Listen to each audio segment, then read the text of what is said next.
Well, the Toronto Raptors do something kind of cool. They go into Sacramento on the second leg of a back to back. And for the 10th time this season, they come back from a double digit deficit. Maybe, you could say probably shouldn't get into a double digit deficit against the Kings, but the Raptors did not have it rolling in the first half. For the third time this year, a team held DeMar DeRozan to single digits. It's not easy. It's not easy when he's motivated. And we still having this conversation. Scotty better than Draymond. Okay. To start this game out, nobody really looked good. It was basically Brandon Ingram keeping them in it solo. It was him and Sandro Mamukelashvili, and that was all you had. And you found yourself down, and it was looking really bad. It was looking like really ugly. It was like a 12-point deficit. And it was like a cascading effect of inability to hit the zone, beat the zone, right? Inability to get the ball in the middle, inability to keep your man in front of you, terrible point of attack defense. Jamal Shead was on some absolute nonsense in the first half. And I thought to myself, oh no, I'm about to actually have a stream where I talk mad shit about Jamal Shead, which by the way has never happened. Never happened. I don't talk shit about Jamal Shead. Jamal Shead is my dude. I love Jamal Shead. I don't ever want to talk bad about Jamal Shead. But this game was looking like I might have to because he was absolutely horrible. He was getting beat on the point of attack. He was getting beat the crap out of by Dennis Schroeder, Russell Westbrook. The Kings have a lot of guards. And they have a lot of talented guards. Zach LaVine went off. Malik Monk made his first 5 shots. And you're like, okay, we're about to lose to the Sacramento Kings on the second night of a back-to-back, and that's okay. It's not the end of the world. I'm drinking some copium, and in the third quarter, the Raptors come out, and it was largely on the backs of Jamal Shead and Scotty Barnes, who scored 14 of his team high, I believe 23 points in that second half. He was awesome, and that was all she wrote. In that quarter, the Toronto Raptors destroyed the Sacramento Kings. It's almost like the Kings forgot to show up out of the halftime huddle. The Raptors end up winning this game by 13 friggin' points. They won that third quarter. Yes, 43-21. 43-21 is ridiculous. They went into the halftime 52-61. They were down by 9. They came out of the third quarter with a double-digit lead, held serve, base even, fourth quarter, 27-27. This is a very interesting game to look at a few things, namely how the Raptors finally found a way to attack the zone in the second half. Probably looked at some film at the halftime, and I think they did a much better job of getting into the middle of that zone. And we're probably not going to keep the good vibes culture going with Emmanuel Quickley. Not that it ever really started, to be honest. He sucked. He was. I promise you, if you think he was all right tonight, you're going to look at the film, and I'm going to show you exactly what Emmanuel Quickley does to absolutely suffocate this offense. He needs to get back.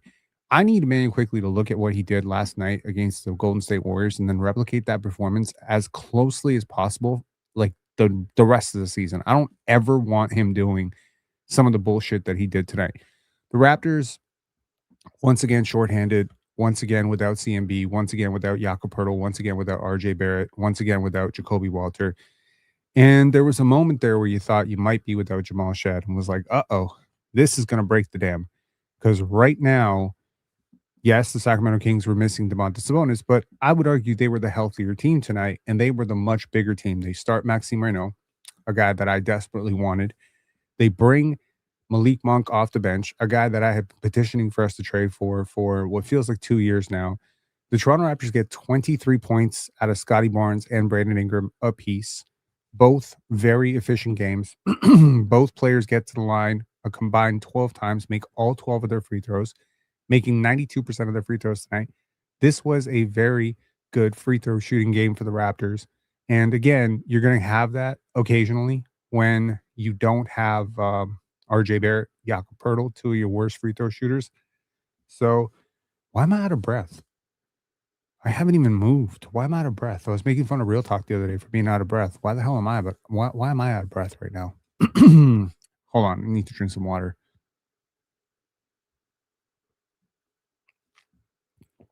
It's almost like I forgot to breathe.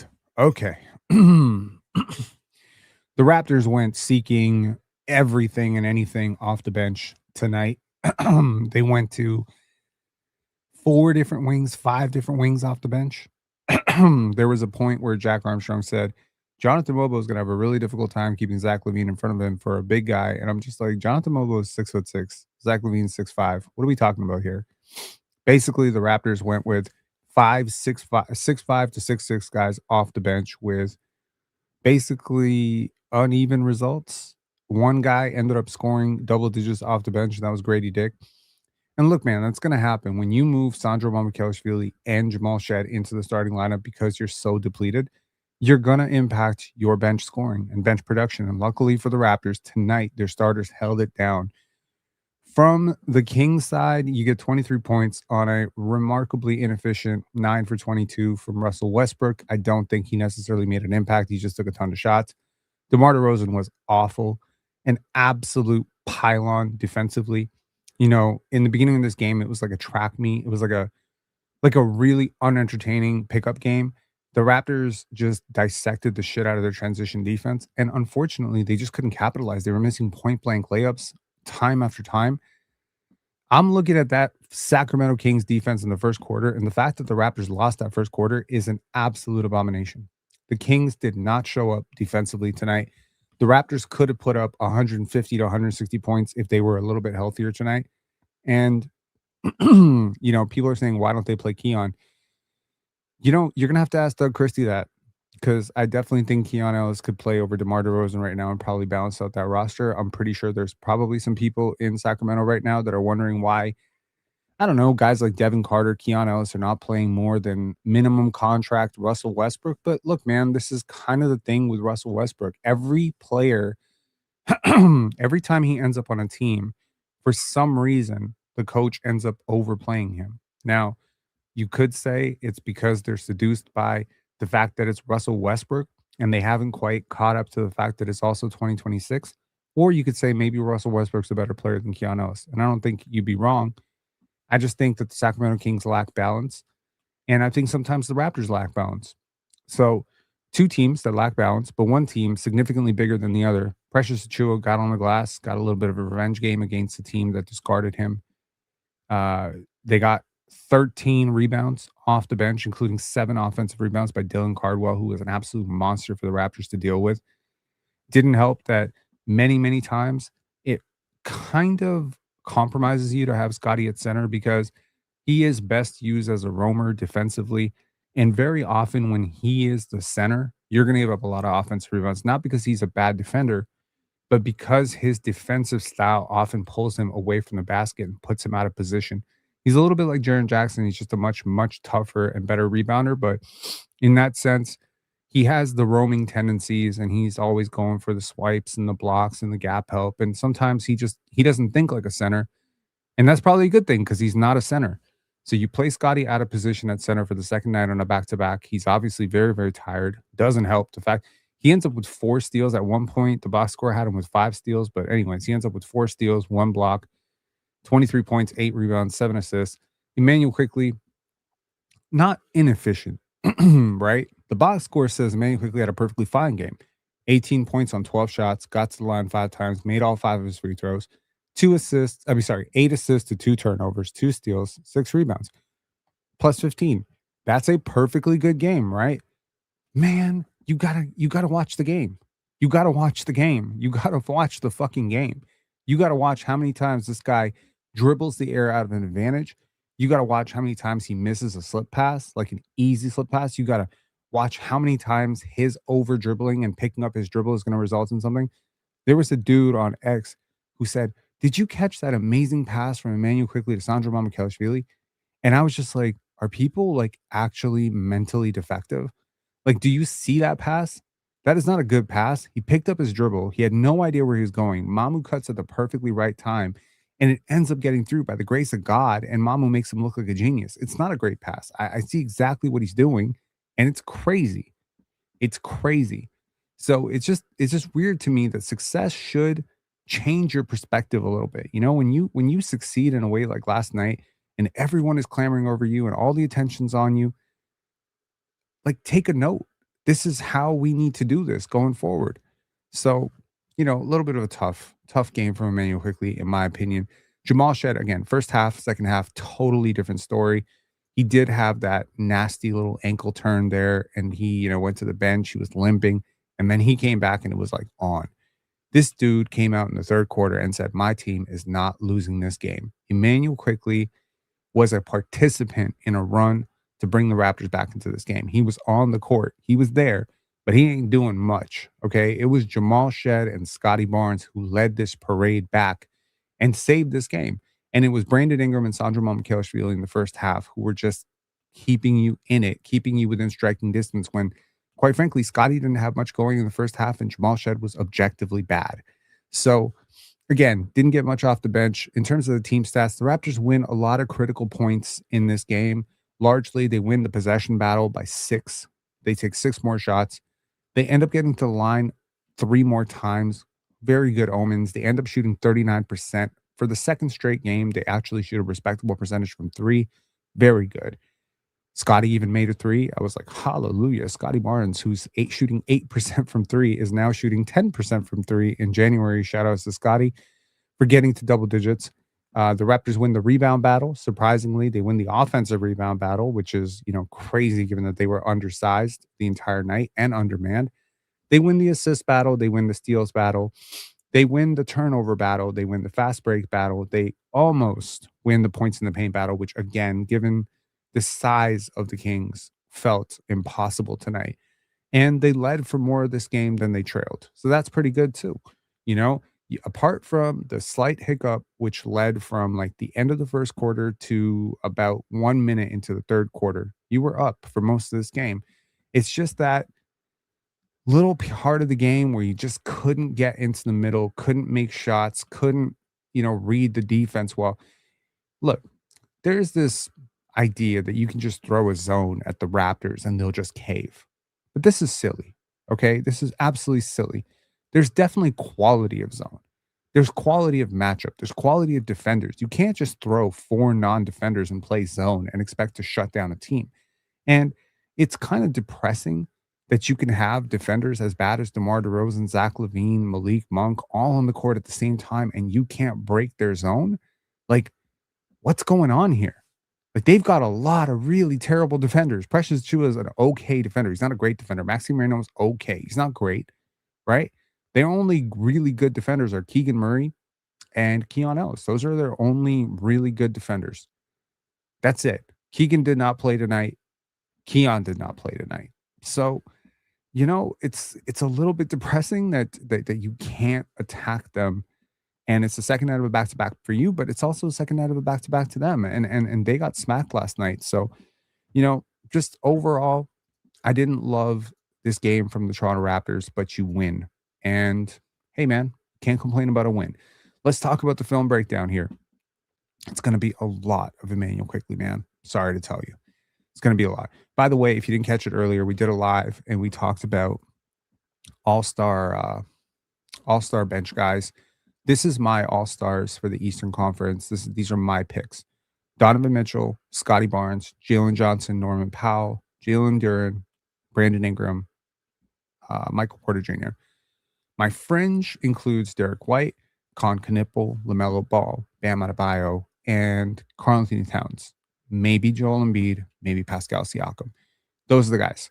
So to me, this is who it should be. And I think tonight, Brandon Ingram put up like a pretty all-star performance tonight. You really cannot imagine how bad the first half could have been without him. All right. I said great start from Brandon Ingram. Look at this, man. If you want to attack any defense, this is how you do it. Right there. Get to the front of the rim, spread it out. This is like 90s basketball right here. So watch Charles Barkley and like Michael Jordan and Karl Malone do this shit. Hakeem Olajuwon do this shit. I said this game is the definition of hell. This is clown music set to what is just back to back to back to back crazy possessions here. Start this out with Scotty Barnes getting the ball. You want to see how bad the Kings transition defense is? There's 4 guys back, and look at the open court right ahead. Now, you got Emmanuel quickly with the basketball. You got Jamal Shead flaring out on the wing. IQ obviously is going to stop and pop and predictably miss. Why do we do this? I don't know. I don't know. Anyways, so now the Kings are coming back. Precious Achua is like Emmanuel Quickly and Precious Achua back to back fast breaks. Oh my God. This is the definition of hell. Okay. Here come the Sacramento Kings. Precious passes it off to Russell Westbrook, another boneheaded basketball player. And he's going to pass it to DeMar DeRozan, who's going to get right to the front of the rim. And he's going to pass this off to Maxime Renaud, who is going to miss this. Good contest by Scotty and Mamu Kelishvili. And then Scotty, by the way, same play. Pass it right back. Same thing. And this time, Jamal Shead decides, you know what I'm going to do? I'm going to pass backwards in transition. Fuck Jamal Shead. This is the dumbest play in Jamal Shead's life. This might be one of the dumbest plays that I've ever seen Jamal Shead make in my life. I can appreciate being unselfish, but are you kidding me? Are you kidding me right now? You have a point blank layup. All you have to do is get the defender to commit. If he overcommits, you can always slip it back to Brandon Ingram. This is just getting cute with the basketball. The Raptors squander what should be 5 or 4 points easy. And then they have to play super hard defense on the other end. I said more of Brandon Ingram being awesome. Perfect. Once again, force 2 defenders. Anybody who wants to say Karl-Anthony Towns deserves an all-star bid over Brandon Ingram, watch this play. Ingram perfectly dissecting the defense and perfectly finding the open Scotty Barnes for his first 3 in what feels like 5 games. Okay? Brandon Ingram has been awesome. I really don't care what the numbers say. I don't care what the analytics say. I watch every single game this guy plays. He has been really good for the Raptors, apart from a few turnovers and some shot selection issues, largely created by the point guard he plays with sometimes. My God. Okay, here we go. Scotty Barnes is going to get burned, playing a little bit too high. Ingram is late. And here comes Precious Achua with a dunk. Scotty is not going to contest this at the rim. Again, I'm telling you, man, Scotty's defense has been really shaky the last few games. It's been really shaky. Not bad, but shaky. Like, not anything to write home about. Like, he's not getting any all defensive votes for the way he's played the last 10 games. But it's very exhausting. And he has had, I think, 4 or 5 straight games now with 20 plus. So it's a trade-off. The Raptors need his offense right now. He did play good defense today, but there are plays every now and again where I'm just like, I've seen better versions of this year. This is not, he may have played good defense today, but he is not playing like a DPOY candidate, like right now, at all. Here, this is a confusing shot by Jamal Shead. Once again, not going to talk shit about Jamal Shead for what he did in the second half, but this is a bad shot. Okay? The clock was off. 7.3 seconds. You cannot take this shot. Now, if you must take the shot, you must make this shot. You cannot take the shot, leave this much time on the clock. And now Jamal Shead gets behind on defense, a little bit late, getting back, no problem. Scotty's got your back.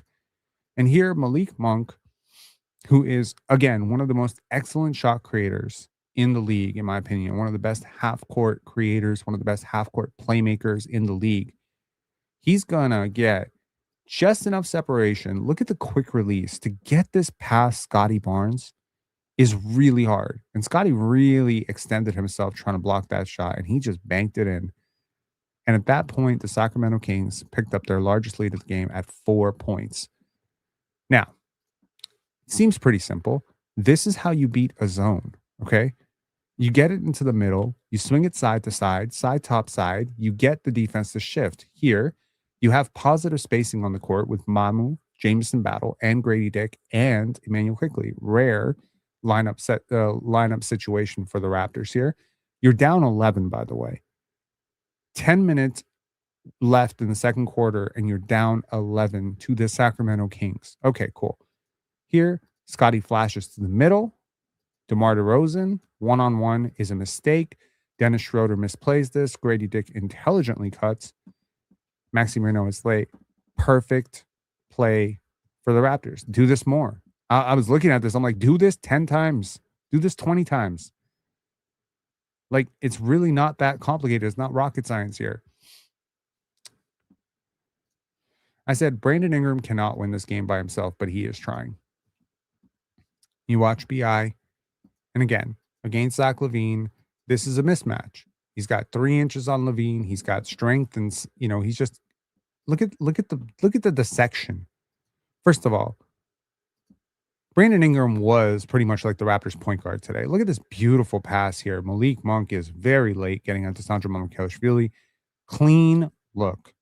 Very clean look. Beautiful, ability to sort of suck the defense towards you. Okay. I said this is scary. Again, another play of Jamal Shead getting fried by Russell Westbrook. Now, jumps and then just a step slow recovering back. Here, Cardwell is holding off Mamukelashvili, Jakob Poeltl style. You see Mamu, his arms all wrapped up. Cardwell does a great job of clearing the way, and there's just no paint protection. Scotty is not going to recover in time, and boom, goes the dynamite. Russell Westbrook gets the easiest 2 points he got all night. I said back-to-back quarters, Toronto opts not to go for the last shot. Again, just because it doesn't burn you this time doesn't mean it hasn't burnt you many times this year. It has burnt them many times this year. Right here, Jamal Shead beats Malik Monk. Now, please help me understand this, okay?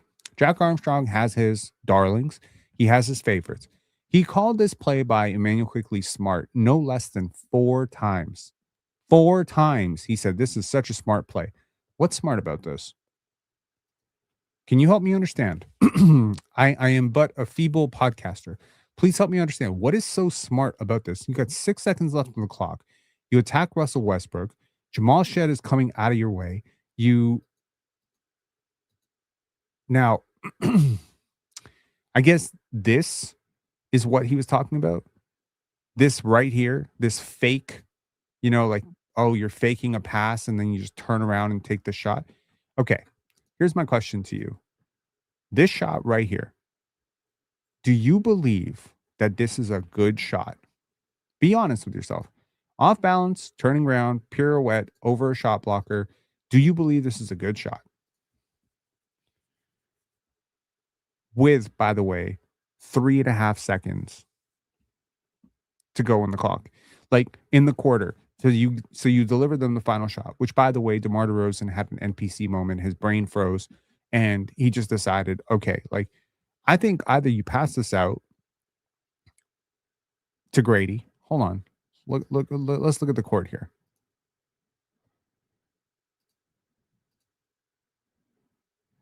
I think the correct pass is to Grady or to Jamal Shead. I think Emmanuel Quickley took the worst possible shot ever. I think 80% of the time he's going to get blocked on this shot. So Jack Armstrong calling this smart is insane. This is not a smart shot. This is about the worst thing you could have done at the worst possible time. And the fact that it goes in means somebody who is basically senile at this point is going to call this smart. That's crazy. And y'all are being brainwashed on the broadcast. Do me a favor, listen to the games on mute, because this shit is like, it drove me crazy. Like this shot drove me crazy. I'm like, there's no way after y'all got burned in the first quarter doing the same shit that you're going to do the same shit in the second quarter. And they do it again. This time the shot goes in. Okay, I said bad news for the Toronto Raptors. Look at this little injury by Jamal Shead. I wouldn't be surprised if he ends up being out and he just played the rest of this game. But I'm hoping that he has avoided injury, because the Raptors are not winning any games without Jamal Shead right now. I'm telling you, man, no Jamal Shead equals like 500% more Emmanuel Quickley running point guard, which means you're not winning another game until RJ Barrett comes back. It's bad. It's really bad. Here, Scotty Barnes. Here we go. One-on-one against DeMar DeRozan. The third quarter was like basically all Scotty. Scotty having like DeMar getting like flashbacks of LeBron doing this to him during LeBronto. I said this was called goaltending. Really? Now, Jonathan Mobo gave a very solid effort off the bench in terms of on the glass, but he had some very, very tough finishing, missed one of two free throws. And it feels like, unfortunately, with JMO, the coverage on him is so overtly negative when it comes to the broadcast. Like, it seems like Jack Armstrong just has an issue with him. So it's just like every single time he comes on the court, there's always like some sort of like double standard with him. And I don't really get it. Like, it's just bias is very hard to ignore for me. Like, I have biases too. Trust me, I do. You know, I'm definitely going to be a little bit biased when it comes to LaMelo Ball and Con Knipple. I'm going to try to, dress up Con a little bit. I'm going to dress down LaMelo Ball. There's going to be biases, inherent biases, but I'm not being paid to call a game for the company that owns the team. You know what I mean? You got to remove your bias when you're talking like that. That was called a goaltend. It was reversed. Unfortunately, the Raptors had to waste a challenge on that one. Here, Jamal Shead, I had no problem with him taking the shot. This is wide open. The defense backs off. And here, Malik Monk pointing to Cardwell to get out on him and then decides to contest it himself. It was too late. Jamal Shead doing God's work, man. I said Jamal Shead decided at halftime the Toronto Raptors are not losing. Look at this. Just beautiful. Just stepped into it. Multiple threes hit in the second quarter. Just, you got to love Jamal Shead, man. I said Jamal Shead is Kyle Lowry, is Jamal Shead is Kyle Lowry, is Jamal Shead is Kyle Lowry, is Jamal Shead is Kyle Lowry. Like I post this once in a while. This is my caption once in a while.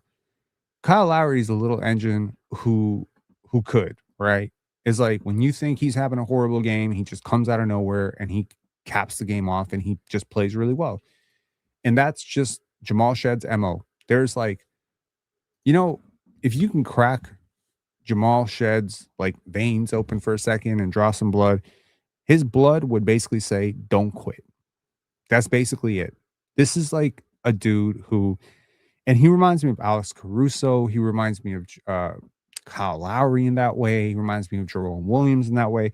It's just like there's a gene in him that just says, don't lose. Don't quit. Don't lose. Right. And it doesn't matter what kind of half he's going to have. He's not going to carry it forward in the second half. He's not going to compound mistake after mistake after mistake. So that's actually weird. He might be the Raptor that I hold to the highest standard on this entire team in terms of like mistakes, right? He is not a player that I expect to compound mistakes. Scotty, I can expect once in a while he's going to make 2, 3, 4 mistakes and he's going to spiral a little bit. Ingram, I can expect it. IQ, I can set a clock by it. Okay. But with Shead, it's just almost like he feels like the 34-year-old. Does that make sense? He's a second-year player. He feels like he's the veteran leader. Okay. I said Toronto's defense has come to life. Now, I don't remember Jack Armstrong paying any praise to Jonathan Mobo for this wonderful defense here, but I'm going to do it. Look at this. Great defense, arms up, tough shot for DeRozan, and wonderful rim contest here and a block from Ochai Agbaji. Just great. Two really decent defenders coming together to block one of the 25 highest volume scorers of all time. Just really impressive to see that. And I said, this looked like New York Quickly. This is the rare compliment to Quickly. This was my favorite Quickly play of the night. Quick decision making, man. 1 dribble, 2 dribble, 3 dribbles up the court. If he plays within 3 dribbles, we good. If he gets anywhere past 5 dribbles, we're fucked. Use that as a rule for all Emmanuel Quickly possessions. If he dribbles more than 5 times, you're pretty much dead in the water. If he dribbles less than 3 times, you're probably okay. If he dribbles less than 2 times, he's probably going to make the basket. This was awesome. I'm going to turn the music off. So, yeah, just take a look at this. Grady, my favorite Grady play of the night. Strips Malik Monk.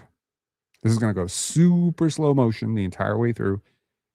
And look at this. Malik complaining to the ref, like, I got fouled. Did you get fouled? Hold up. Let's just check the cap. Up. No. Maybe he got a little incidental contact. I could argue he fouled right back right there. But here, Grady protects the ball, Malik tries to dig into it behind the back, spins the guy, moving forward. Very nice. Once again, another dig on the basketball, protects the basketball, and now takes the contact. He's got contact on the hip.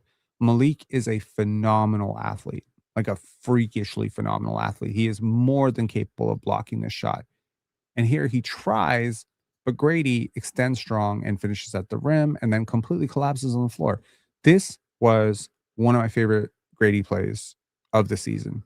Just everything that he can do as a live dribble creator, everything that he can do as a play finisher at the rim. Again, not a lot of these layup attempts. A lot of them have looked very pretty. Not a lot have gone in. So, yeah. Okay. Okay. Now we're going to watch 3 plays in succession. 2 are going to be with Emmanuel Quickley. All are going to involve Scotty Barnes. And 1 is going to be with Brandon Ingram. And I'm going to make my case that Emmanuel Quickley is legally blind. Okay. Watch this. First of all, Tetrahedron with the members chat. 3 firsts for Monk and Reno, or is that crazy? It is crazy. It is crazy, my friend. It is crazy.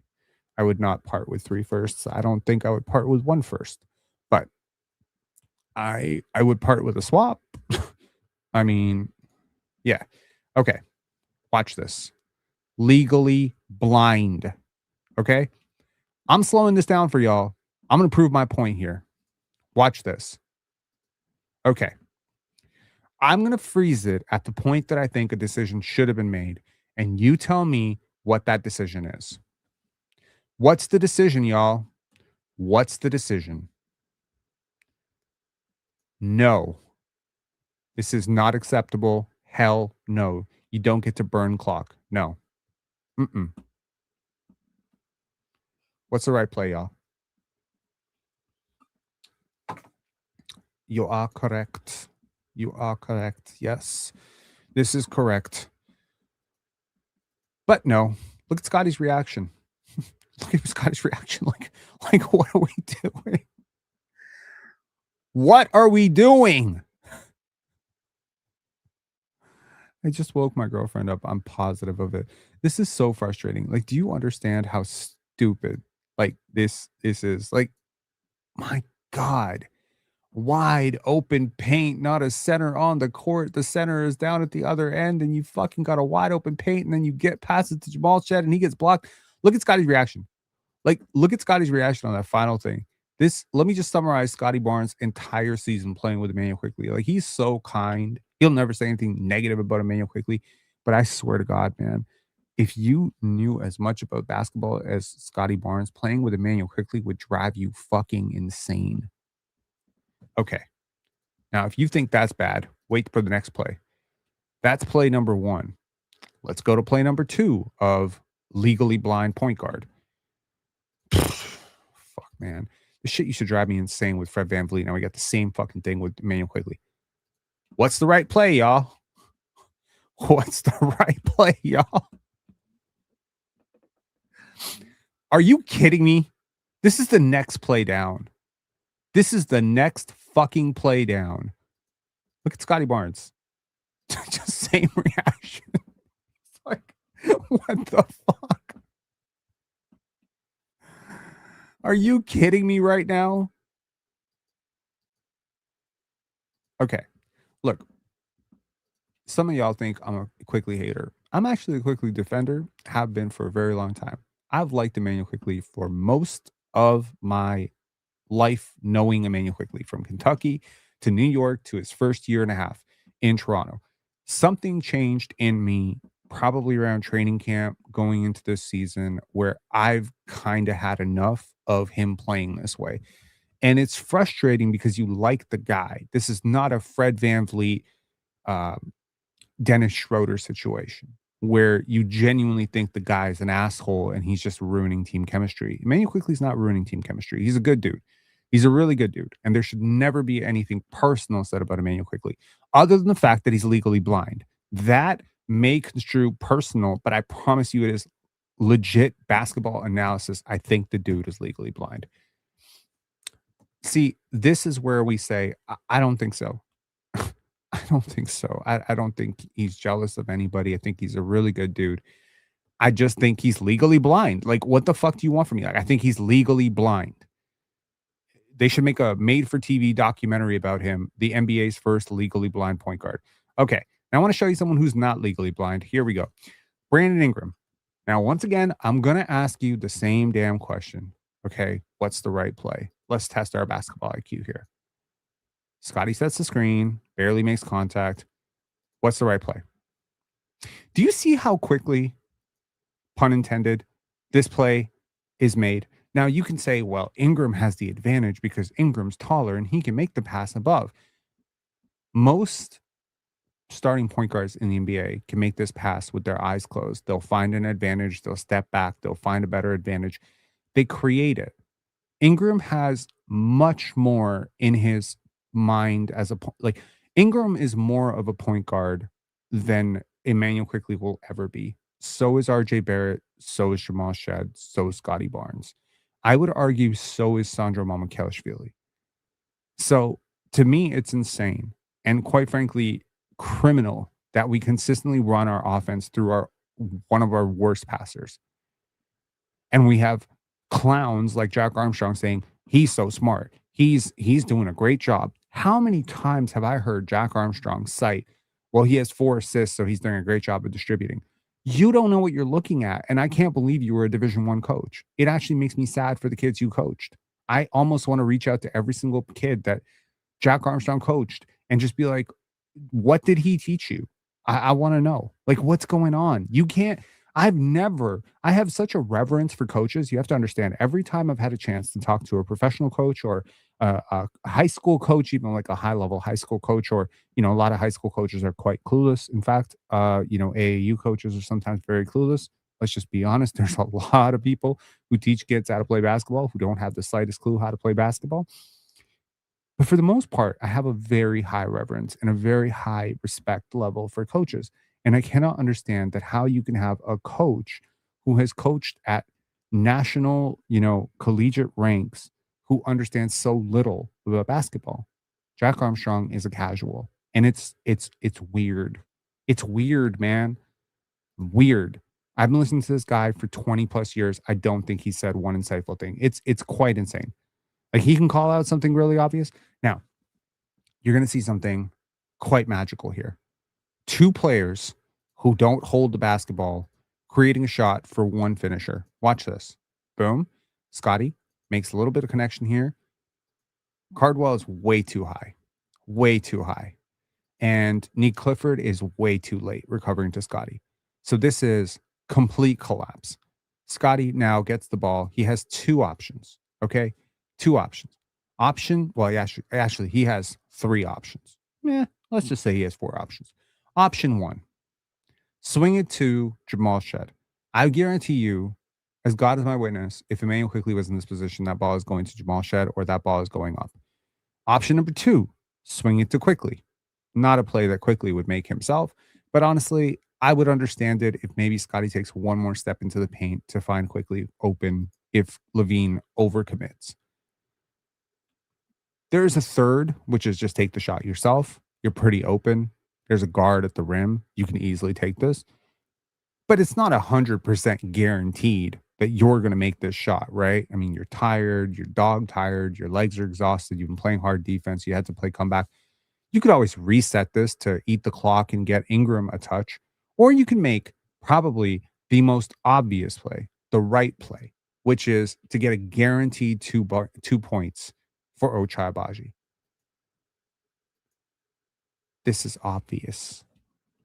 This is obvious. This is the obvious play. And I would not be surprised if a player with the high IQ of Brandon Ingram saw this play developing the entire way through. But even if you can't see 3 plays ahead, all you have to do is trust Scotty to get to the middle of the court, and he is going to make great decisions. But time and time again, Scotty flashes, Scotty slips, and Scotty doesn't get the basketball. And to everyone out there who says like, oh, Scotty Barnes, he's only scoring 19.3, 19.4 points per game.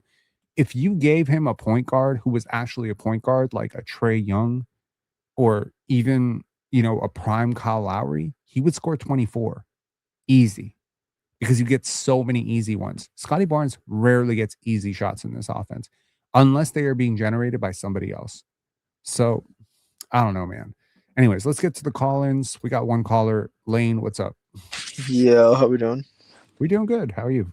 I'm good. I'm good. I honestly wasn't gonna call in tonight until Scotty Barnes yelled it quickly fucking passed the ball. And I was like, oh yeah, I gotta call in. I have to call in. Yes, he did. That You heard it through the television, huh? it's so funny. It was so funny. It was great. It was great. The Kings broadcast was making a ton of jokes and having a lot of fun with it. About Scotty? About like the fact that quickly missed him and what Scotty said to him.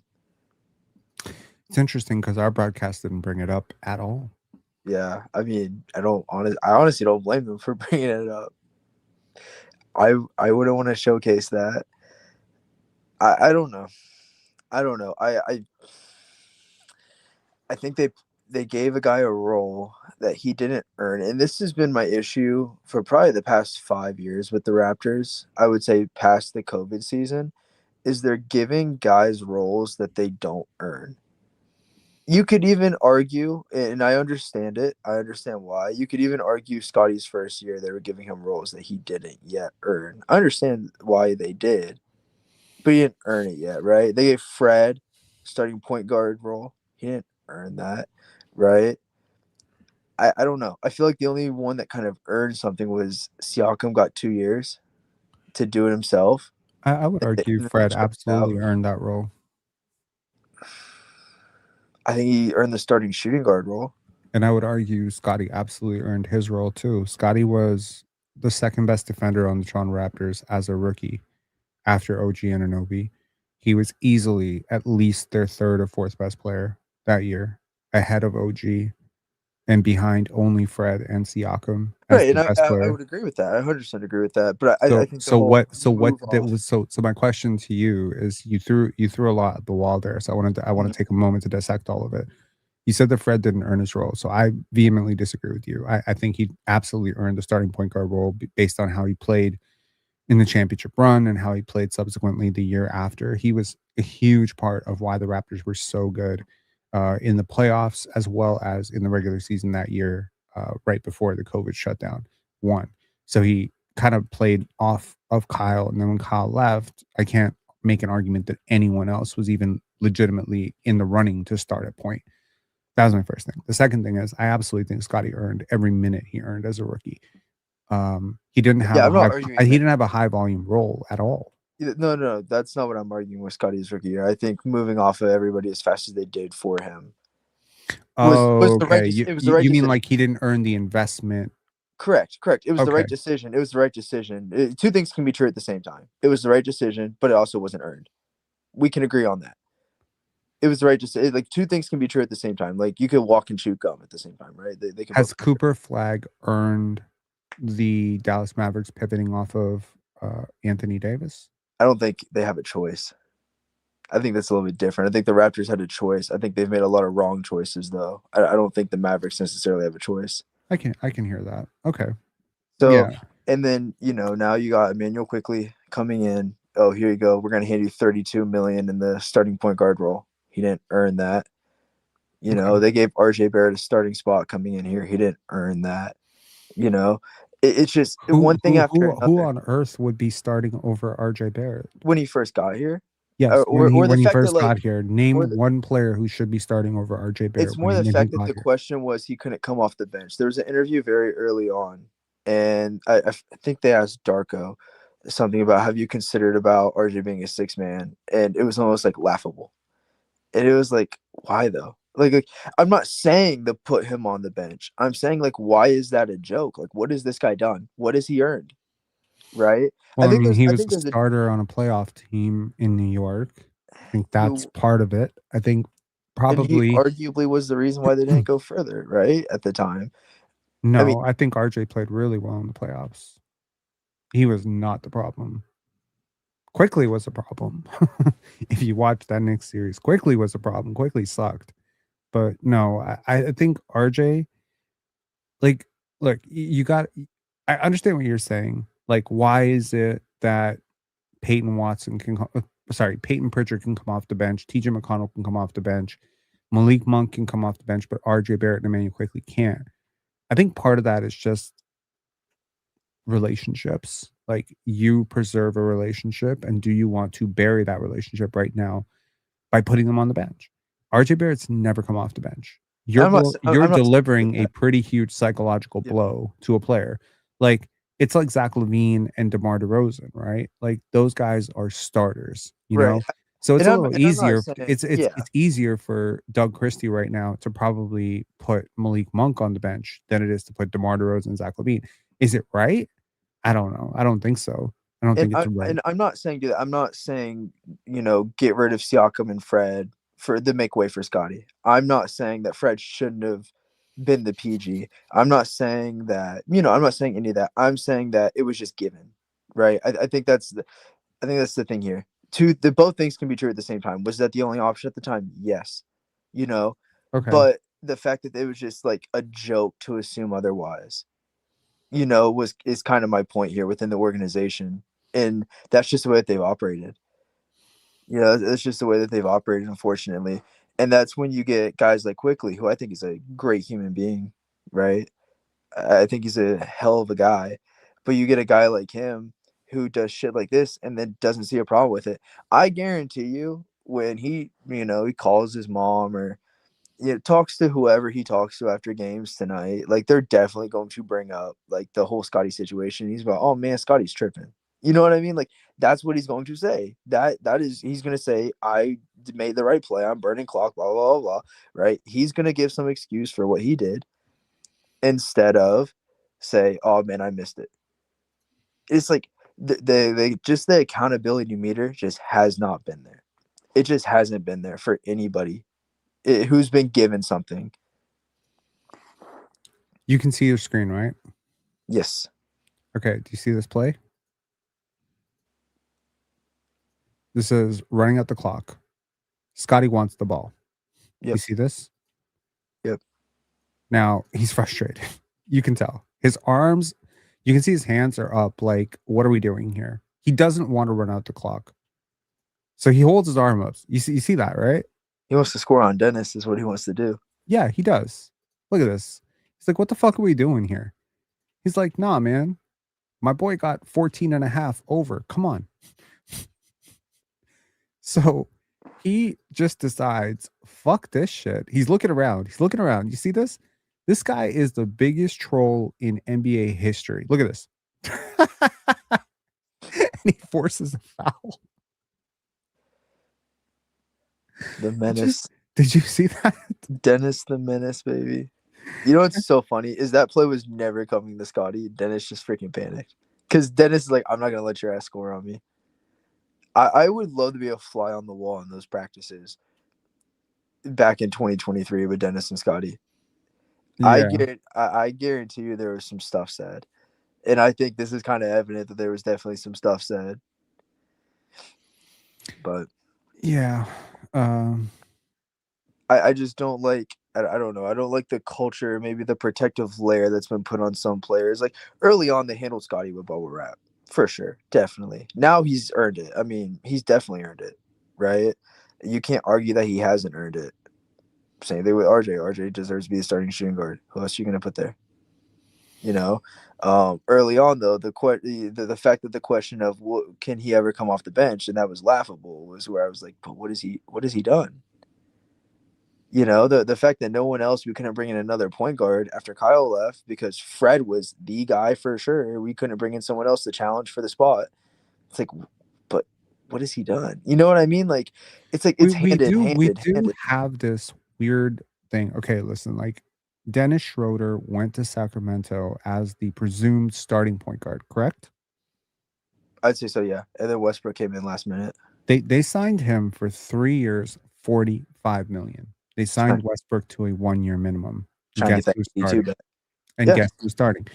So That's interesting. Now, I'm not saying the Raptors should be more like the Kings. In fact, I would like to be less like the Kings. If it were possible, I'd like to operate in a different league than the Kings.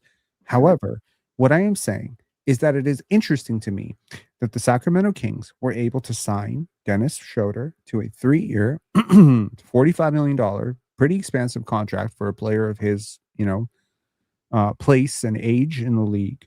They sign him to be their starting point guard, and within a few months, it is presumed that that spot now belongs to Russell Westbrook, who's coming in on a minimum contract, and Dennis Schroeder is still there. He has not been traded. There's no trade demand. I'm sure secretly he would love to be traded to a winning situation, but it is what it is.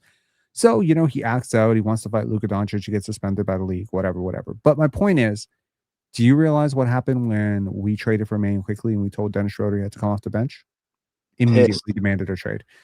My pissed. point is, we have a very soft front office, in my opinion, that does not know how to deal with these types of situations as they come up. And that It, comes down to bad contract negotiations, yep.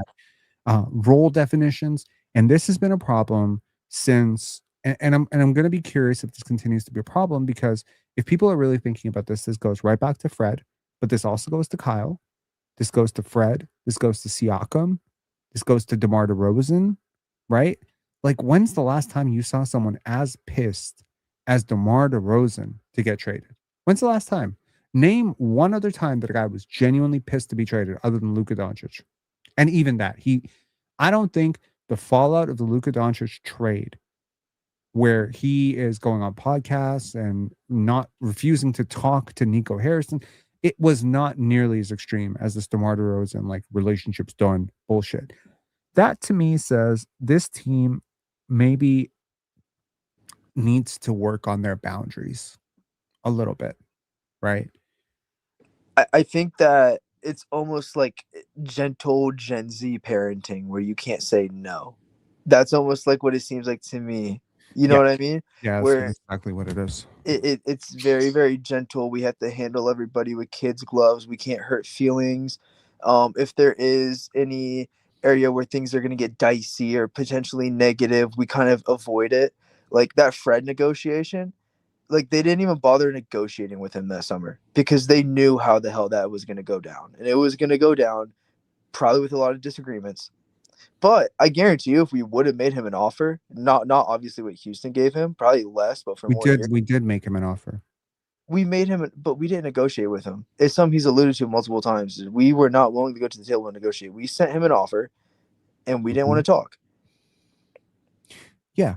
And then his agent told him to take the Raptors offer, and the Raptors told him to take the Houston offer. Yes, which is so freaking crazy. The fact that we can't talk to, like, dude, I'm so happy we got Brandon Ingram. So don't take this as me saying that I'm not. But the dude didn't even play a game, and we handed him more money than any other team in the league was willing to hand him. We could have hardballed the shit out of him, No, you can't, and he because would have came. because his contract was negotiated before he came. It That's what was, you're not understanding. but Atlanta was not even getting up to 40, and we gave 42 and a half, 43. We did not give 43. We gave 39, if I'm not mistaken. I Hold on. where we gave 42 or 43.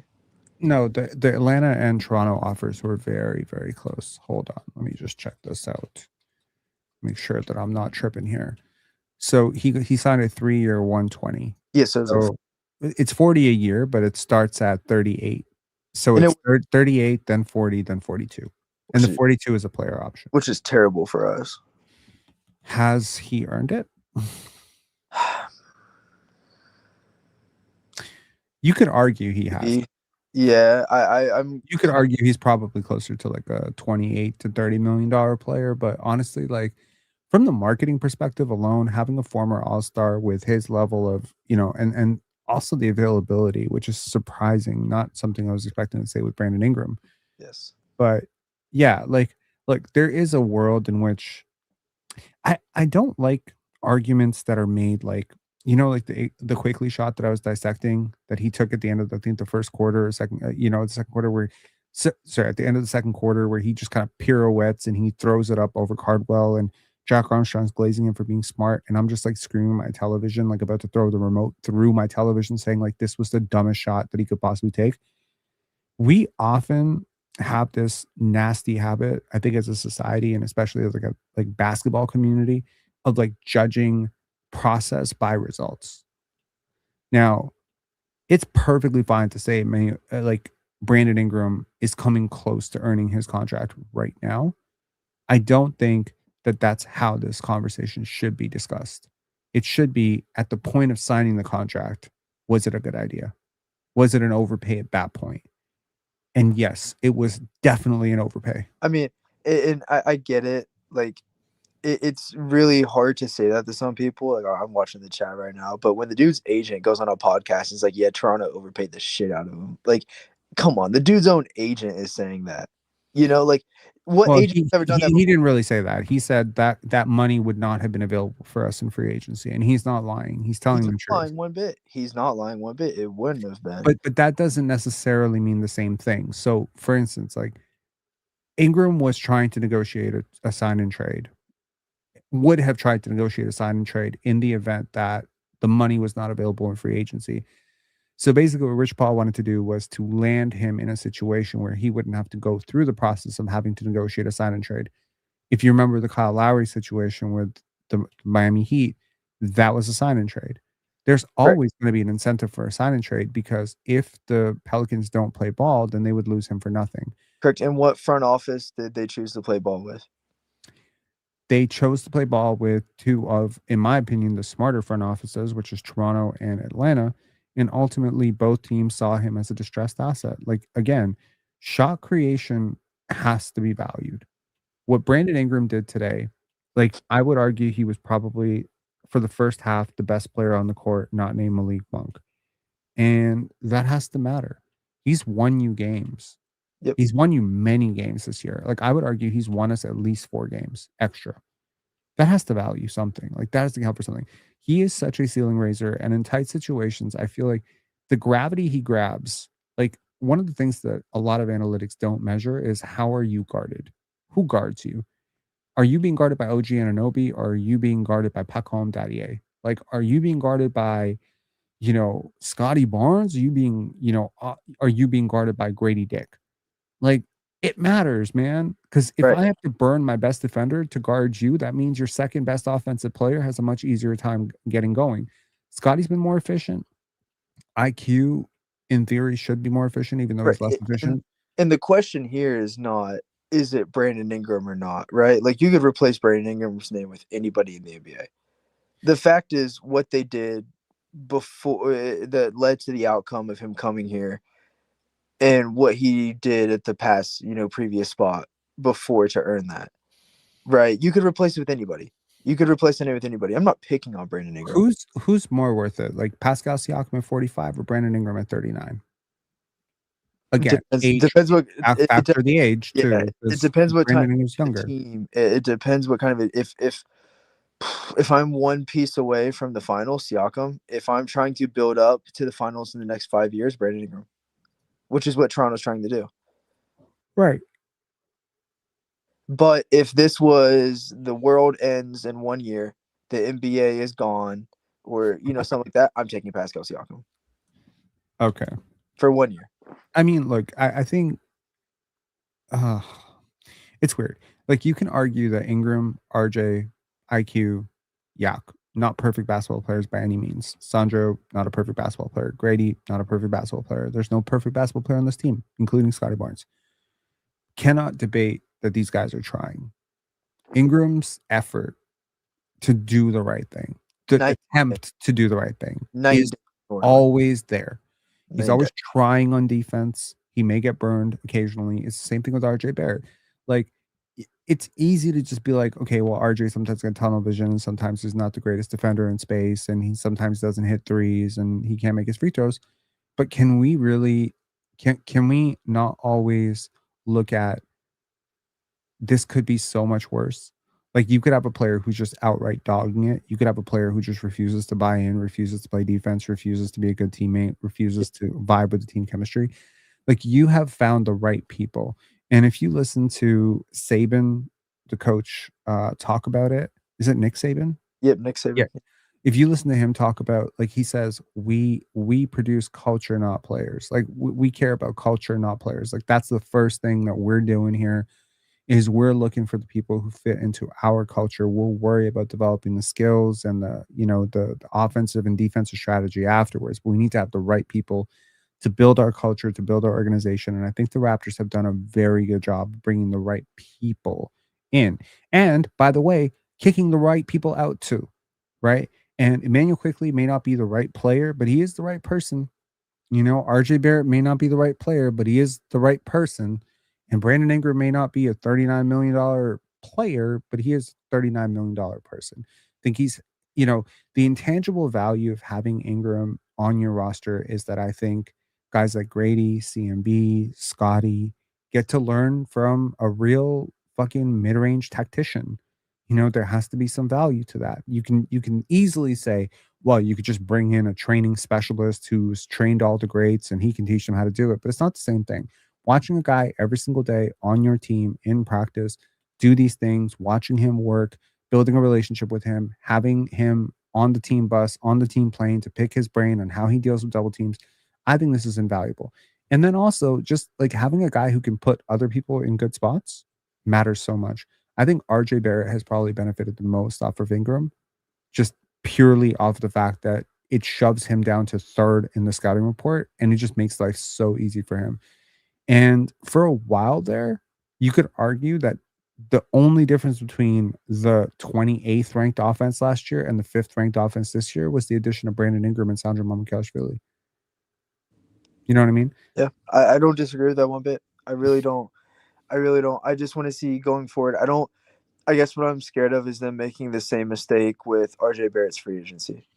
Right. Whichever way they choose, they need to feel a certain way about it and not be avoidant about it. Whatever way they go. Have you ever seen this team change their mind once they decide that they're getting rid of a player? They decided they were getting rid of Chris Boucher. They tried to shop him. Did Depends they what. extend him? Yeah, No. depends what Same year. thing happened with Gary Trent. The same thing happened with Fred VanVleet. The same thing happened with Pascal Siakam. They wanted to get rid of Once Lowry forever, and they didn't get rid of him. So I mean, like, if we're talking like uh that post, that was definitely much more of a push and pull type of relationship. But I'm saying recently, yeah, post when 2020. they kind of made up their mind that this guy's a part of the future, they stay.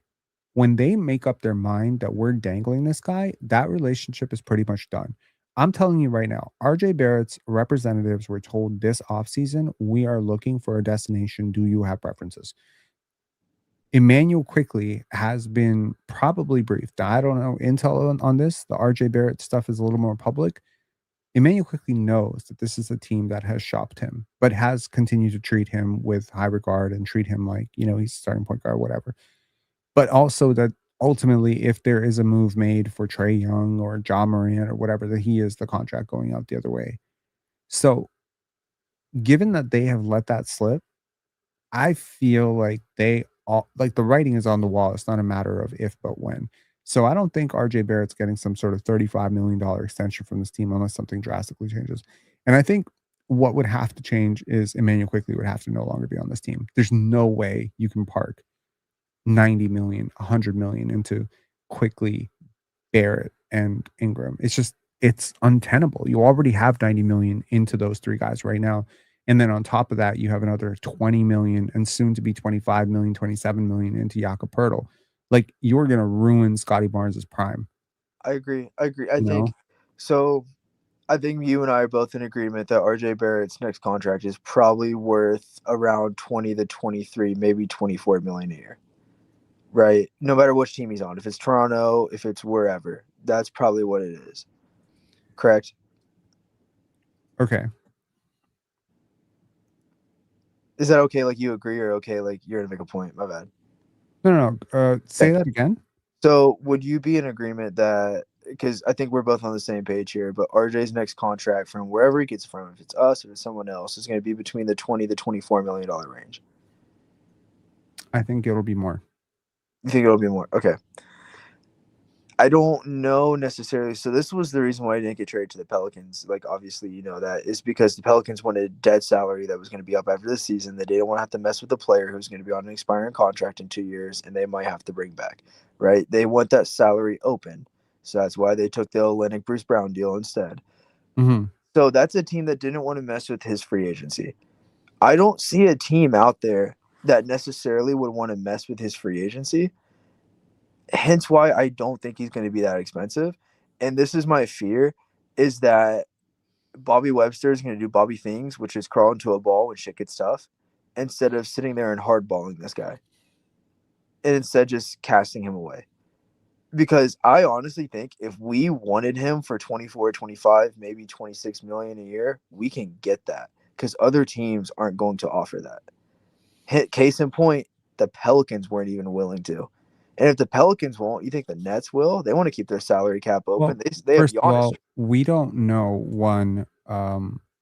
if the Pelicans just didn't see a fit with him roster wise at the time. Also, the Pelicans management group has changed from David Griffin to their current, with Joe Dumars. So it's a different group. They may feel very differently today about RJ Barrett. I wouldn't be surprised if the Raptors could revisit that deal with that team and reunite, Zion and RJ Barrett. Here's a question for you. Would you trade RJ Barrett for Zion Williamson? Obviously you add some stuff, but would you do that? No, I'm not interested in that. Interesting. I think he's a better player. I think he's a huge upgrade. I just don't. Mega talent upgrade. I just don't know if I'm willing to take that money with the fit next to Scotty and Bi. Because I feel like Zion does a lot of the same things Scotty does at a lesser degree. And so it's like, why do we need that again? Because Colin Murray Boyles already does that in the role that we need it done in. Wow, we putting Zion Williamson and Colin Murray Boyles talks. This is how the mighty have fallen. Holy shit, man! You There need was, if I'm you're not gonna do a kidding. deal, There was a period. I remember this play specifically. Colin Murray Boyles basically took the entire Toronto Raptors roster on a play and put him in the rim. There was there was a video of him just dunking over the entire fucking team. Yeah. Anyways, bringing on Little John. Little John, what's up? How you doing, man? Can you hear me? I'm good. How are you, man? I'm doing well. We are currently having a conversation about RJ Barrett's future contract value, and I asked the question, would you trade RJ Barrett for Zion Williamson? And Lane said no. Yeah. I mean, if you asked me this a few years ago, I would say yes, but I don't know if I'd want to be in the business of Zion in 2026, just from the health standpoint, and it just doesn't look like he's 100% serious about basketball. Fair. And I just think that's literally like the only thing RJ brings, just like the seriousness. In my opinion, like I'm not an RJ fan at all, but one thing he does bring is kind of like just he's there every day, like he takes his job seriously. What's a fair market value for his next contract? RJ Barrett, Mm-hmm. fair market value would be around 20 million. Damn. So a $7 million decrease on where he's at right now, plus a I know 12 Bobby million, West. 12 million less than Emmanuel Quickly. He will never take that. He would never take it, but then also he has to like understand that him and his agent need to understand that Quickly is being overpaid. So do not like take offense to the contract we're offering you, because Quickly is getting overpaid, and to be honest, you're currently also getting overpaid. Mm-hmm. I don't know if like Bobby Webster like has these type of honest conversations, which kind of pisses me off. Right. Here's Zion's stats this year versus RJ Barrett. Weirdly enough, Zion has played more games than RJ Barrett.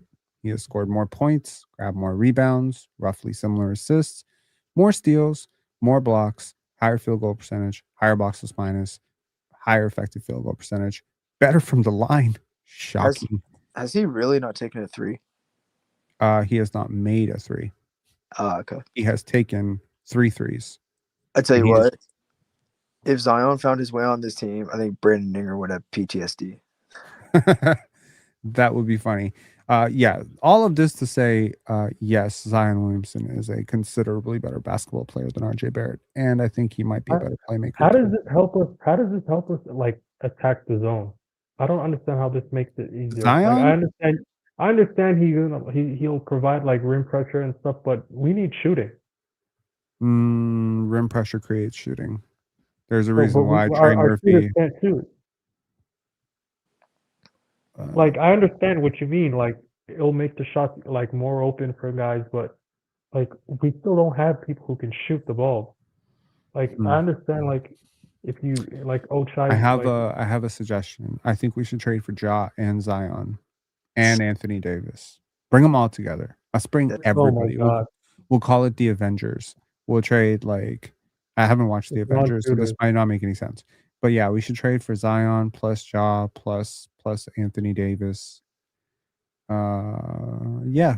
Sounds like we have G Leaguers in the rotation every game because they're always going to be hurt. Exactly. But if ever healthy, can you imagine a team with Brandon Ingram, Scotty Barnes, Ja Morant, Zion Williamson, and Anthony Davis, especially in 2K? I know the rim would hate to see them. The rim would hate to see them because they'd be dunking on everybody. Ja skying to the rim. Man, it'd be the most exciting team in the history of the world, but the worst spacing team ever. Nobody can hit a three. It's just Brandon Ingram. You know, Brandon Ingram standing above the break and 4 guys standing in the paint at all times. Oh my God. Brandon has been very timely with his threes this year. Like he's made so many timely threes. He has. Yeah. It's kind of crazy where the team would be if it wasn't for him. At least from the start, like the 3-point shooting. Like I absolutely agree, man. Absolutely agree. Yeah. Earlier in the season, he was not making threes, and you just knew it was going to come around. He's way too good a shooter to. Like you remember the Pacers game? He just made 2 at the end of the game. Mm-hmm. And then he had a couple big, like he had a big one last night. And then he had one tonight. Like he just kind of does that often. But personally, I understand Trey Murphy. Like depending on who you talk to, people kind of have different opinions. But I think he's someone I want to target. He also had some injury concerns as well, but I think he would look really nice next to Scotty. Yeah, I get it from the offensive perspective. Defensively, it would be really bad. Greg Sadie with the super chat saying for tomorrow's coffee fund, $10. Thank you very much, Greg. Appreciate you always and for being a moderator. Bad defensively? Yeah, he's really bad defensively, dude. I honestly, I would take a rehabilitation project. If we were somehow going to get Herb Jones or Trey Murphy, I would take a Jordan Hawkins and see how that would work out. I feel like we could fix him. Yeah, honestly, I'd rather have Jordan than Grady. I'm so over Grady. I'm just disgusted by him. I'm disgusted by what I'm seeing. I think Grady's been great without Emmanuel quickly on the court. Yep. He's fouling people. Like he fouled Westbrook on a 3 today. Like he can't make the 3. He's out of control dribbling the ball. This is not I don't see a future. Like yes, he can like get back to like being respectable, but there's no like plus. There's nothing like the shooter. What they used to call him more than a shooter. Like the dream that was being sold. I don't ever see that happening. He can get back to like being a respectable like 8th man. Did you watch tonight? He's also like 23. I just don't see it. There's too many holes. Did you watch the game tonight? Yeah, I absolutely did. You thought he was awful? I think he is awful. Just period as a basketball player. I don't think he's awful. He can't defend. He's just very aggressive in the scheme. And he's gambling. I just want to let you know this year, this is Jordan Hawkins versus Grady Dick. Neither of them are that good, but I'd just rather have Hawkins. At least I'd rather. Negative 7.8 box plus minus is almost impossibly bad. Jordan Hawkins right now is probably the worst basketball player in the league. I feel very, very, very stupid for having. No, he's bad. He's bad. But I had him 5th on my board that year, and I feel like I made like the biggest scouting error of all time because I saw a fucking like video of him working out with Ray Allen and I just couldn't get it out of my head. So his jump shot was very smooth. He's also playing in a really, really bad offense. So maybe Jordan is the type of player you take a flyer on next year on a two-way contract. That will be awesome. Yeah, Once his rookie contract expires, this is not a player you trade Grady Dick for. Grady has been much better than Jordan. Apart from the first 2.5 to 3 months of their careers, Jordan has gone the wrong way. And he's also, by the way, a defensive liability, like a major defensive liability. I think in my And Bubba HHTC Hawkins isn't bad. It's just Willie Green. I agree with you. Like, look, I know Jordan is going to be fine somewhere.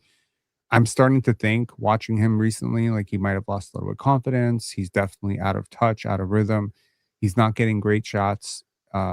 It's crazy to see a shooter this good shooting 32% from the field and 30% from three. It's just nuts.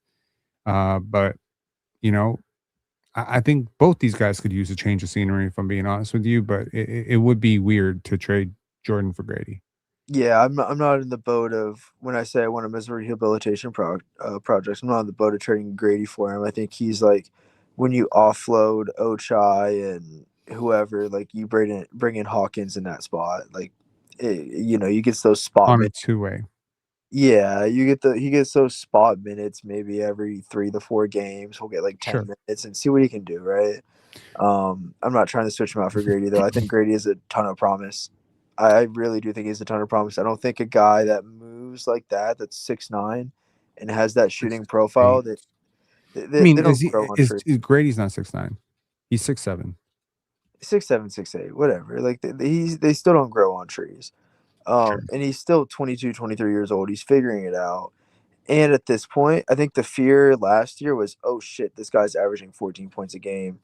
His second contract is going to be like might put you in the tank and you might not be able to retain him.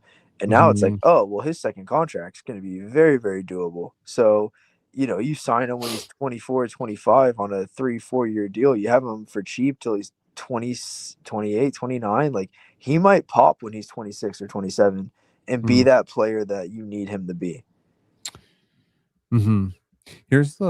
Okay, prior to this year, Carter Bryant, one of my favorite players in the league, Bub Carrington, Jordan Hawkins, Ochai Baji. Those are the last 3 14th overall picks prior to CB this year.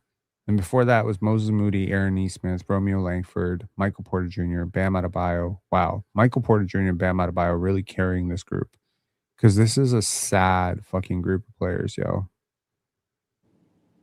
Troy Murphy was all right. Fred Jones, flash in the pan. Luke Ridnour, Chris Humphreys, Rashad McCants. Rashad McCants was nothing in the NBA. Ronnie Brewer. Al Thornton was all right. Anthony Randolph, crazy potential. Earl Clark, ironically, former client of Brian Macon. Patrick Patterson, Raptors legend. Marcus Morris, John Henson. John Henson, I believe, also had a cup of tea with the Toronto Raptors. Shabazz Muhammad will always be remembered as the American prospect who lied about his age. TJ Warren was a bucket, but again, like apart from Michael Porter Jr. and Bam Adebayo, is there any name here that's like, wow? It's kind of like this is the reality of the 14th pick, man.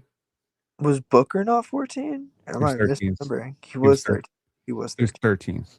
So was Donovan Mitchell. So was Kobe Bryant. So really big Yeah. gap. Unfortunately, so was Ed Davis, but there you go. Yeah. Yeah. I don't think he's under expectations at all. I think he's going to be a guy to where if you let him go in 3-4 years, he's going to be a guy that is just a very, very solid role player. If he's your fifth starter or if he's your sixth or seventh man off the bench, he's going to be solid at some point in his career. Are we talking Grady? Yeah, we are. Okay. It's just obvious that he hasn't put it together yet. The role he had last year no longer exists. It just doesn't exist. You saw what he could do in the sample size he was given last year. His Mhm. role was flipped on its head in one season. He's not being asked to do the same things he was last year because if he was, we would have like probably 25, 30 losses by now if he was. He's now been asked to do something a little bit more difficult, a little bit more taxing, and he hasn't taken it well so far. He hasn't. But at the same time, he's also a 22, 23-year-old kid that was the 14th overall pick in the draft. Now, if this guy's a 13th. top 5 guy, He was 13th. yeah, 13th. If he's a top 5 guy, we're having conversations. like we're having conversations at this point. He's not though. Isaac Okoro was a top 5 pick. Does it matter? Exactly. Does it matter? Isaac Okoro's next contract was $10 million. And they got off his ass quick. Sure. He Laura never Markkinen was the shot 7th well. overall pick. He got traded. And they got off him too. And obviously too soon. Yeah, I don't ever so- think so Grady this Dick will is- be Lauri Markkinen though. But Okay, but Grady has like insane upside. I must say, that's my argument. Yeah, that's exactly my like argument. at his size to be able to do some of the stuff that he's able to do with the complexity that he's able to do it. Like there are certain plays you watch where you're just like, oh, I totally understand why this guy was the 13th overall pick. And he's going to pop eventually.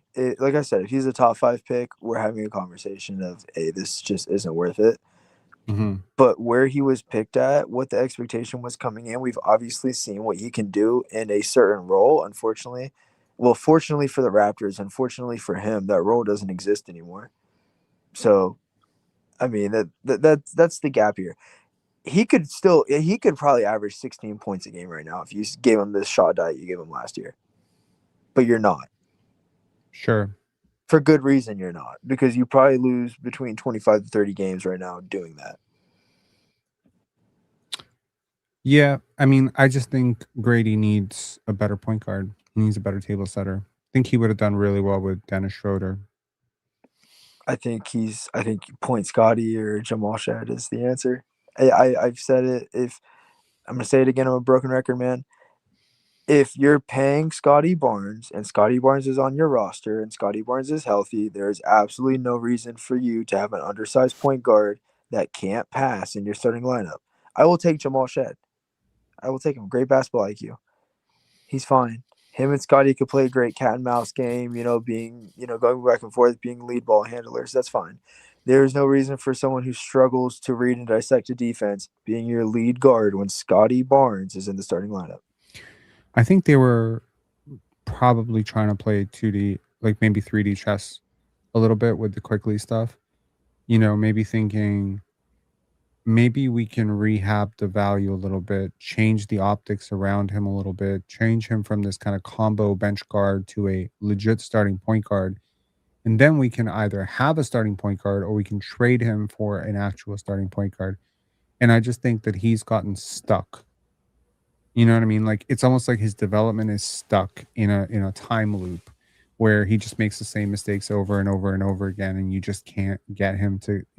So it feels a little bit like trying to, I often say, to borrow a term from Ludacris, turn a hoe into a housewife, but it's the same thing as like, trying to jam a square peg into a round hole. It's just not going to work. That's not Quickly's game, and I think that's just kind of hurting everybody. So. Having him be a great off-ball player, maybe you can get some of the value.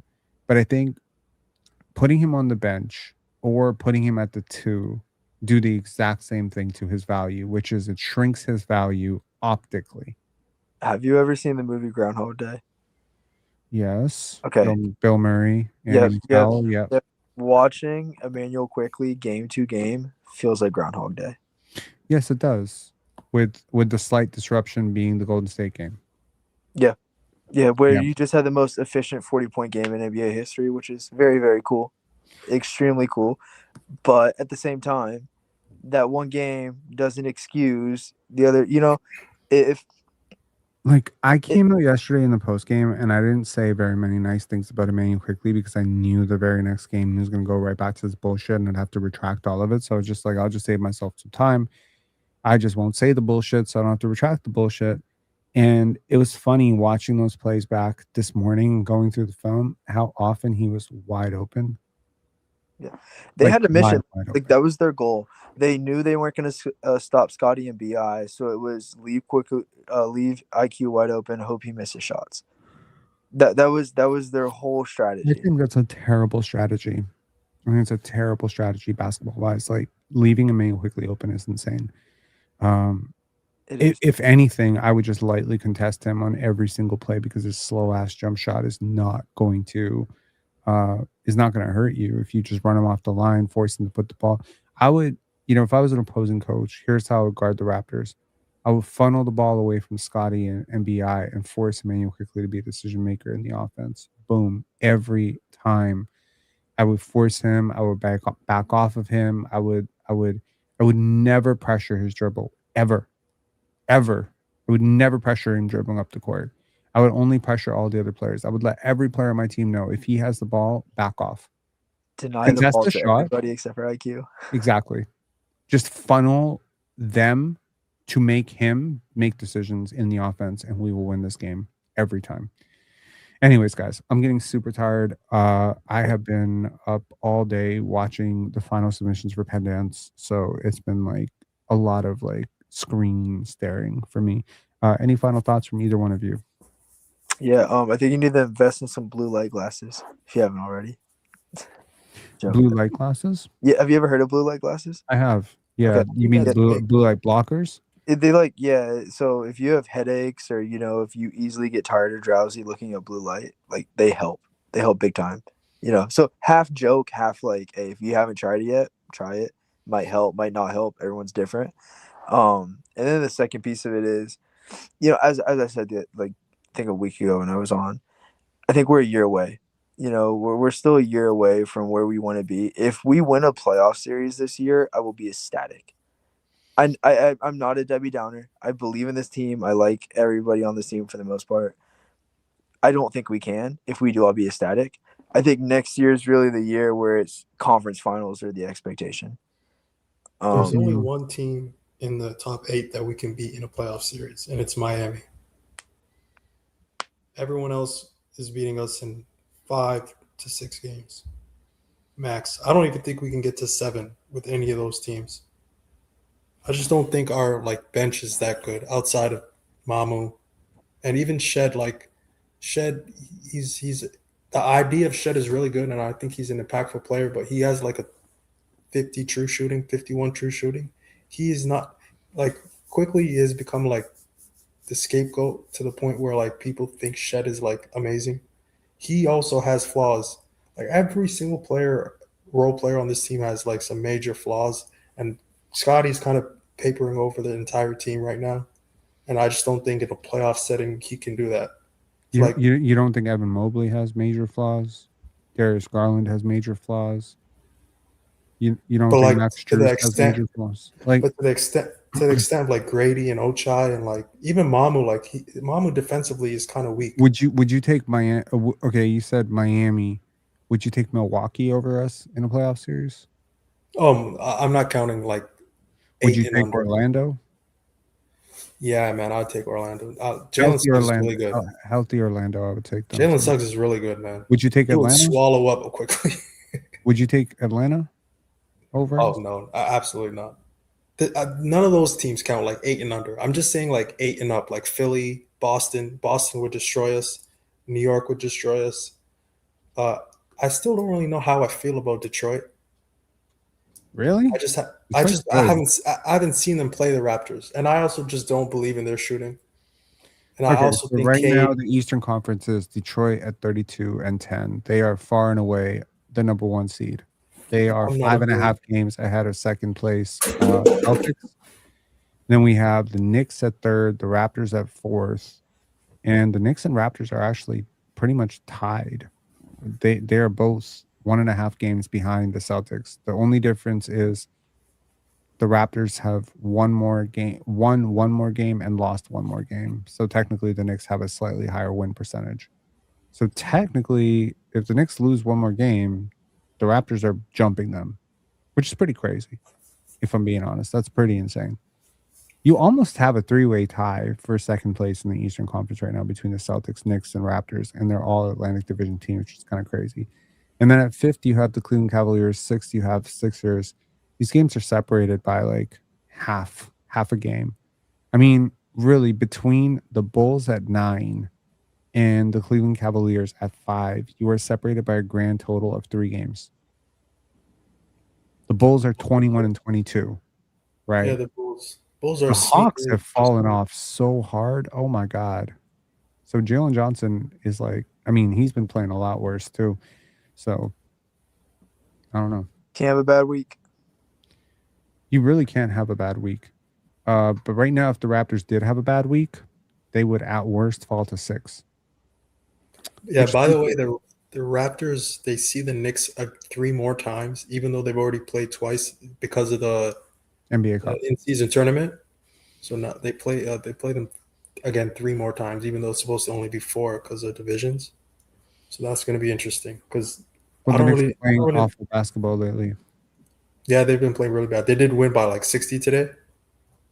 You're kidding. By 60? Yeah, you didn't see the score? No, I didn't. No, they played the Nets. They held the Nets to like 66 total points. Oh my goodness. They won 120 to 66. Did MPJ play? Yes. I think everyone played, yeah. Holy shit. Yeah, because the stat of like when Claxton said, "I've never lost to the Knicks," it's like since this statement he's 0-13. Oh yeah, I saw that. Wow. By the way, Penn, have you seen it? Just last thought. Have you looked at like draft stuff yet? Not really. No. You have any thoughts on Caleb Wilson? Raptors can't get him. Don't care. Uh, That's I don't kind of know. where I'm at. Like, neither of the teams that I'm deeply invested in right now, which is the Spurs and the Raptors, have anything close to a pick in that range. Obviously, I love Caleb Wilson, AJ DeBonsa, Darren Peterson looks amazing. They're all so good. They look great. They look absolutely great. If the Raptors could add AJ DeBonsa, I would ship everyone not named Scotty out the door. I wish this was last year. I wish this was last year. Like we had to enjoy this. Yeah. Yeah, it's a little like the timing is so shit for this team sometimes. Like they decide to be good at exactly the time that you need it to be bad. And while you know what's funny? That Ingram trade is the trade that makes you good. It's so funny. Anyways. Yep. Yeah. Anyways, guys. Peace. Have a good night. Yes, sir. Have a great night. Appreciate you.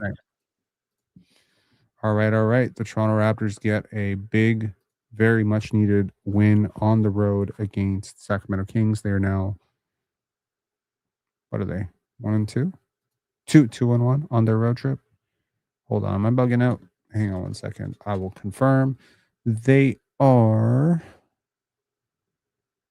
now 2-1 on their road trip, which started in Los Angeles against the Lakers, where they lost by 17, got whooped. They have responded in a big way. Next up, Friday night, 10 p.m. again against the Portland Trailblazers, and then Sunday, January 25th, against the Oklahoma City Thunder, who have been playing really good basketball. If the Raptors want to get healthy, that will be the date to do it. I do believe they have enough to beat the Portland Trailblazers. It's not going to be easy at all. But, okay, like that game against OKC on Sunday is going to be a real shit test. Then it gets really hard because you go against the Knicks, who presumably by that point will be off their, hangover and will be playing well. Then you take on Orlando, then you take on Utah, then you take on Minnesota, then you have Chicago, Indiana, and then February 11th, right before Valentine's Day, you have your first, and right before the All-Star break, you have your first matchup against Detroit, and you're going to go into the All-Star break probably feeling pretty bad about yourself as you get whooped by Detroit by like 35 points. The Raptors need to get their shit together right now. Now, I understand to the people who say, but Penn, the Raptors are 27-19. Yes, you are 27-19 because you've had some incredible luck with other teams missing stars, other teams missing all-stars. I wish there was a stat for number of games missed by all-stars against a single team. I would almost guarantee the Raptors lead the league in it.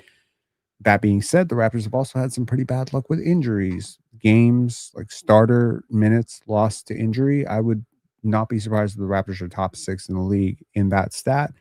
Obviously, there are teams that are missing starters for the entire season, like Boston with Jason Tatum or Indiana. But taking out those teams that started the season out relatively healthy and then have had to miss guys.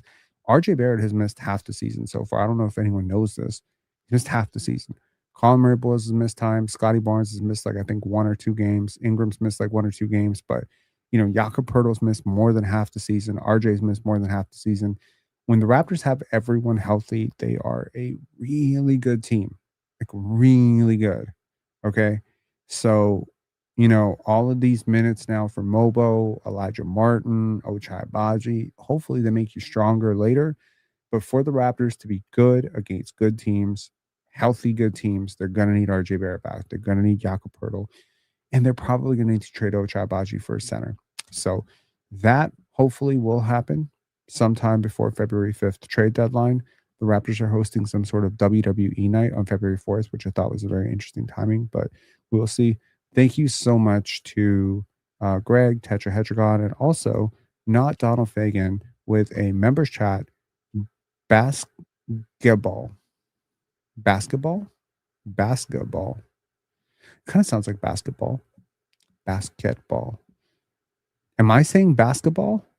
That's so funny. That's a very interesting. I have to think about this now. Very rarely does a members chat make me think, but this one's making me think. All right. Anyways, talk to y'all later. Hopefully, All-Star, I believe reserves are announced soon. If Scotty gets snubbed, oh my God.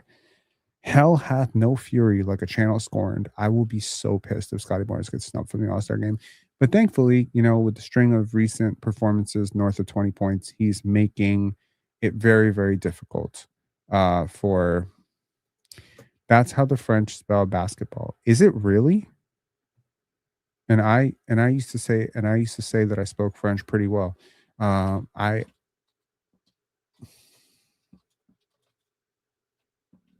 Really?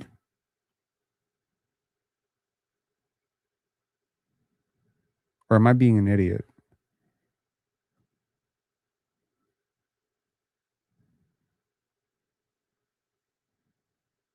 Sorry, I'm looking this up now. I feel like I would know that.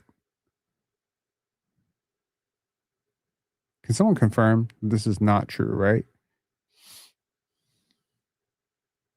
Okay, thank you.